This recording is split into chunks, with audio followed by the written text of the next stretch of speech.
You're listening to the Bare Metal Cyber Prepcast, created to help you succeed in your Security Plus certification journey. Learn more at baremetalcyber.com, where additional prepcasts, books, and training materials await. Let's get started. System hardening is the process of reducing a system's attack surface by adjusting configurations, removing unnecessary components, and enforcing strict security controls. The concept centers on prevention, eliminating opportunities for attackers before they can be exploited. Every service, user account, and configuration parameter represents a potential vector.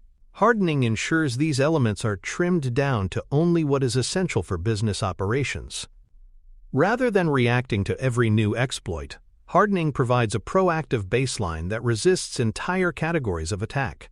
This philosophy recognizes that complexity breeds vulnerability, and simplification, through careful removal and restriction, creates resilience across servers, endpoints, and network devices alike. Minimizing installed services and software is one of the simplest and most effective hardening practices. Systems often ship with numerous default programs, many of which serve no purpose for the organization's mission.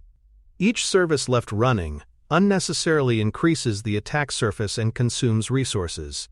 By identifying required functions and removing the rest, defenders deny attackers easy footholds. For example, a server that never requires web services should not run IIS or Apache. This principle applies equally to endpoints, where unused applications may contain exploitable flaws. The fewer services present, the fewer vulnerabilities exist, making minimalism a cornerstone of secure configuration. Removing or disabling unnecessary accounts and default users further reduces exposure. Operating systems often include built-in accounts such as guest or admin, which attackers commonly target.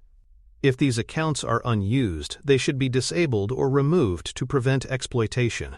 Similarly, organizations should audit service accounts and disable those that no longer serve active functions. Every account carries potential access. By reducing this inventory, defenders eliminate risks associated with forgotten or poorly monitored identities. Coupled with strong authentication policies, account minimization ensures that only intended users retain access to systems, aligning with the broader principle of least privilege. Securing network-facing services and management interfaces is critical to hardening. Remote Desktop Protocol, RDP, Secure Shell, SSH, and web-based consoles are common targets for brute force or exploitation attempts. These interfaces must be hardened by restricting access to trusted networks, enforcing multi-factor authentication, and disabling insecure options. Unused network services should be turned off completely. For example, disabling legacy protocols like Telnet or FTP removes well-known weaknesses from the environment. By securing external touchpoints, organizations raise the bar for attackers, ensuring management capabilities remain accessible only to authorized personnel under secure, auditable conditions. Patching and timely updates form another cornerstone of system hardening. Even well-configured systems remain vulnerable if they run outdated software with known flaws. Attackers actively scan for unpatched systems, exploiting vulnerabilities long after patches are available. By applying updates consistently, defenders shrink the window of exposure. This applies not only to operating systems but also to applications, drivers, and firmware. Combined with vulnerability scanning, patching ensures hardened systems are not undermined by preventable weaknesses. While patching requires operational coordination to avoid disruption, its security value is unmatched. Hardened systems must also be up-to-date systems, reflecting the discipline of continuous maintenance. File permissions and least privilege access help enforce the principle of containment. By ensuring that users and processes only have access to the files they truly need, defenders prevent unauthorized modification or disclosure of sensitive data. Default permissions are often overly broad, allowing users or services to read or write files unnecessarily. Hardening involves auditing these rights and tightening them to align with operational requirements. For example, only administrators should have access to system binaries, while general users should be restricted to personal directories. Restricting file access reduces opportunities for privilege escalation and limits damage if an account is compromised. Disabling unused ports and closing unnecessary listeners prevents attackers from finding open pathways into systems. Port scanning is one of the most common reconnaissance techniques, and every open port is an invitation to probe. Hardened systems only expose what is required for business functions, reducing noise and improving monitoring effectiveness. Host-based firewalls and intrusion prevention tools can assist in blocking unnecessary listeners. Administrators should regularly audit open ports using tools like Netstat or Nmap to confirm alignment with intended services. By pruning excess connectivity, systems present fewer opportunities to attackers, strengthening both defense and operational efficiency. Host-based firewalls and local intrusion prevention systems add an additional layer of protection. Unlike perimeter defenses, these controls operate directly on endpoints or servers, filtering traffic and blocking malicious behavior before it can escalate. A hardened system is not just about configuration, but also about layering defenses, ensuring that if one control fails, another is present. Local firewalls enforce segmentation at the host level, while intrusion prevention systems can block exploit attempts. These tools also provide valuable logs that enhance monitoring. Including them as part of hardening acknowledges that not all threats can be stopped at the perimeter. Integrity monitoring for critical files and system binaries helps detect tampering. Hardened systems include mechanisms that watch for changes in core components, such as kernel files or security tools. Unexpected modifications may signal compromise, even if attackers attempt to hide their activity. File integrity monitoring tools generate alerts when hashes or checksums deviate from expected baselines. By pairing enforcement with detection, defenders create layered protection, configurations prevent most attacks, and monitoring detects the few that succeed. Integrity monitoring ensures hardened systems not only start secure, but remain verifiably secure throughout their operation. Secure logging configuration ensures that relevant forensic data is captured consistently.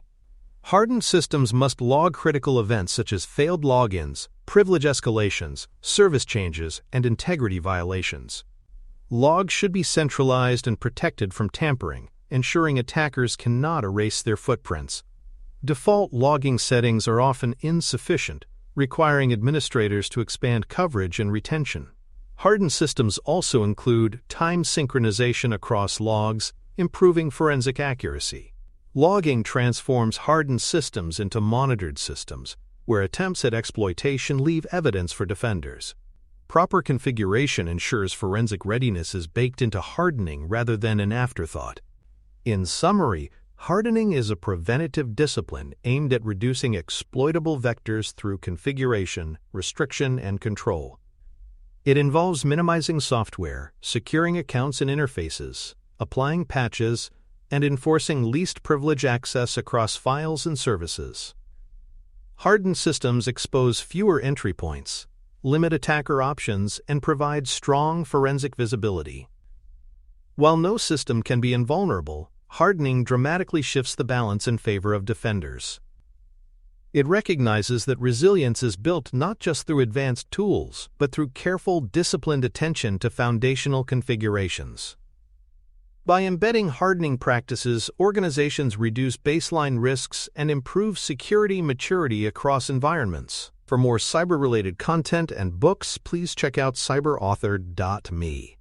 Also, there are other prepcasts on cybersecurity and more at baremetalcyber.com. Configuration benchmarking provides administrators with measurable standards for hardening systems. Benchmarks like those developed by the Center for Internet Security (CIS) offer detailed guidance on settings ranging from password policies to kernel parameters. Applying benchmarks ensures consistency across environments, reducing the variability that attackers exploit. These frameworks also support compliance, as many regulatory audits recognize adherence to recognized standards. Organizations often tailor benchmarks to align with operational needs, balancing security with functionality. Without benchmarks, hardening becomes subjective, relying on individual judgment, With them, it becomes a structured, evidence-based practice that can be tested, validated, and continuously improved. Automated hardening tools and orchestration platforms streamline consistent deployments. Rather than manually configuring each system, administrators can use scripts, templates, or configuration management tools to enforce hardening policies at scale. This reduces human error and accelerates implementation across large, distributed environments. Automation also supports repeatability, ensuring new systems launch in hardened states from the start. However, automation must be coupled with careful testing to avoid widespread misconfigurations. Orchestration ensures that hardening is not a one-time effort, but a continuous, scalable process. By embedding hardening in automated pipelines, organizations integrate security directly into operational workflows, ensuring defenses keep pace with rapid deployments.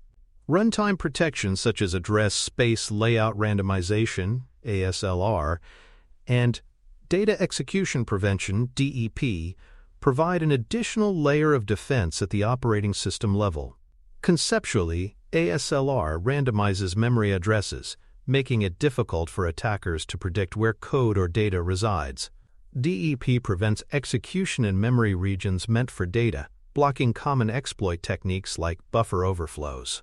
These runtime protections do not replace configuration hardening but complement it, raising the difficulty of exploitation even if vulnerabilities exist. Enabling them ensures hardened systems resist not only misconfiguration-based attacks but also sophisticated memory corruption exploits. Runtime protections represent proactive resilience baked into the OS itself. Application isolation at the operating system level strengthens hardening further.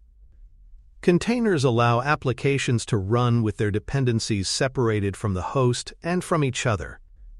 Sandboxes provide restricted execution environments where untrusted code can operate without endangering the system.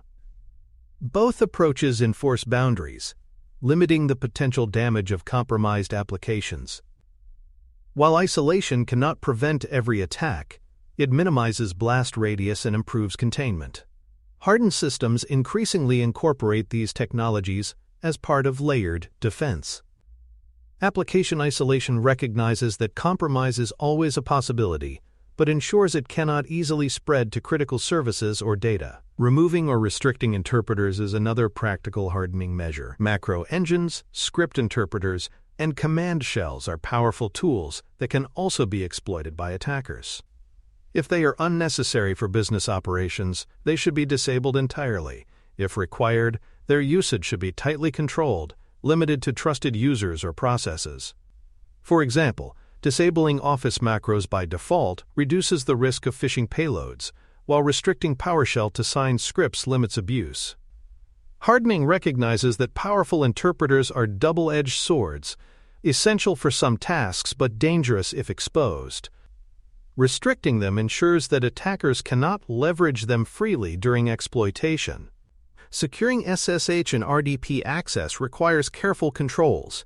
SSH should use key-based authentication rather than passwords, reducing the risk of brute force attacks. RDP should be restricted to trusted IPs, preferably tunneled through bastion hosts, and always protected with multi-factor authentication. Both protocols should be configured to enforce strong encryption and disallow legacy ciphers. Administrative access should be logged and monitored with alerts for anomalous activity. Because remote access is a prime attacker target, hardening these services closes one of the most common entry points. Strong SSH and RDP practices transform necessary connectivity into tightly governed and defensible pathways. Encryption of sensitive configuration data, such as database passwords or API keys, is essential for hardening. Storing credentials in plain text or hard-coding them into applications creates unnecessary risk. Hardened systems encrypt secrets at rest and enforce access controls to restrict their usage. Secrets management platforms provide structured ways to generate, rotate, and protect credentials across environments. By encrypting and centralizing secrets, defenders prevent attackers from harvesting sensitive data during compromise. Hardening acknowledges that misconfigurations often come not from vulnerabilities but from careless handling of secrets. Proper encryption ensures credentials and sensitive settings remain inaccessible even if systems are exposed. Periodic rehardening and review recognize that system security is not static.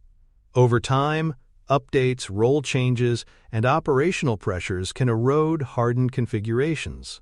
Periodic reviews, supported by automated scanning, ensure systems remain aligned with baselines. Rehardening involves reapplying secure templates, adjusting to new standards, and addressing lessons learned from incidents. Without these cycles, systems drift into weaker states, undoing earlier efforts. Hardened environments must therefore include continuous attention, ensuring protections adapt as threats evolve. Rehardening demonstrates that security is an ongoing discipline, not a one-time setup. It transforms system hardening from a project into a perpetual safeguard. Validation steps after hardening confirm both security and functionality. Functional checks ensure systems continue to support business operations, while security scans verify that configurations resist known exploits. Penetration testing may validate whether hardening controls hold up under simulated attack. Validation closes the feedback loop, ensuring hardening achieves its intended balance of protection and usability. Skipping validation risks either false confidence or unnecessary disruption. Hardened systems are not simply those with restrictive configurations, they are those tested, confirmed, and trusted. Validation ensures that hardening is not only implemented but demonstrably effective in practice. Documenting hardening steps provides reproducibility and auditability. Detailed records show which settings were applied, why they were chosen, and how they were tested. Documentation supports compliance frameworks, which often require evidence of security measures. It also ensures future administrators can reproduce configurations consistently, avoiding reliance on tribal knowledge. Without documentation, hardening efforts may be lost over time or inconsistently applied across systems. Strong documentation transforms hardening into a disciplined, repeatable process that survives staff turnover and operational changes. It provides the transparency and accountability necessary for trust in hardened environments. In conclusion, system hardening is a foundational security activity that reduces baseline risk by eliminating unnecessary services, enforcing secure configurations, and containing potential damage. Advanced measures such as runtime protections, application isolation, and interpreter restrictions complement basic practices like patching and least privilege. Hardening must be validated, documented, and revisited regularly to remain effective. By embedding it into operational workflows, organizations ensure systems are not only built securely but remain resilient as threats evolve. System hardening sets the stage for all other defenses, creating the disciplined foundation upon which robust cybersecurity is built. Thanks for tuning in to the Bare Metal Cyber Prepcast, your trusted source for cybersecurity news and insights.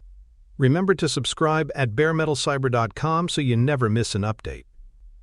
And visit cyberauthor.me for best-selling cybersecurity books that equip you with expert knowledge. Until next time, stay secure and stay vigilant.